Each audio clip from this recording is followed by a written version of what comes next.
પાટણના ચાણસ્મા ખાતે હોટલ હાઈલેન્ડ ખાતે એક પેડ માં કે નામ અંતર્ગત વૃક્ષારોપણ કાર્યક્રમ યોજાયો। ચાણસ્મા શહેરની અંદર આવેલા મહેસાણા હાઈવે રોડ ઉપર રેલવે ફાટકની બાજુમાં આવેલા હોટલ હાઈલેન્ડ દ્વારા વૃક્ષારોપણ કાર્યક્રમનું આયોજન કરવામાં આવ્યું હતું, જેમાં વિવિધ પ્રકારના વૃક્ષો વાવીને તેનું વાવેતર કર્યું હતું। ત્યારે વાવેતર કરાયેલા વૃક્ષોનું જતન કરવાની પણ જવાબદારી હોટલ હાઈલેન્ડના માલિક જીગરભાઈ પટેલે લીધી હતી। ત્યારે તાજેતરમાં જ પ્રધાનમંત્રી નરેન્દ્ર મોદીએ એક પેડ માં કે નામ અંતર્ગત દરેકને વૃક્ષો વાવવા માટે અપીલ કરી હતી। ત્યારે સમગ્ર દેશમાં હાલ મોટાભાગના લોકો વૃક્ષારોપણ કરીને પ્રકૃતિનું જતન કરી રહ્યા છે।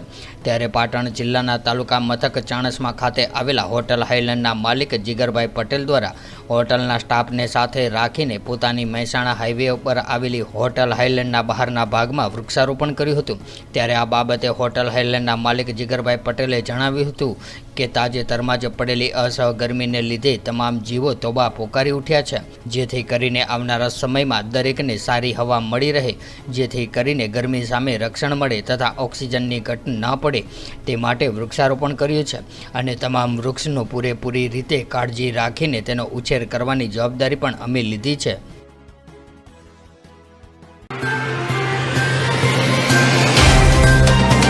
तो व्हाट्सएप, ट्विटर, फेसबुक, इंस्टा जहाँ भी आपका अकाउंट है, इसे शेयर बटन के द्वारा वहाँ पर शेयर करें।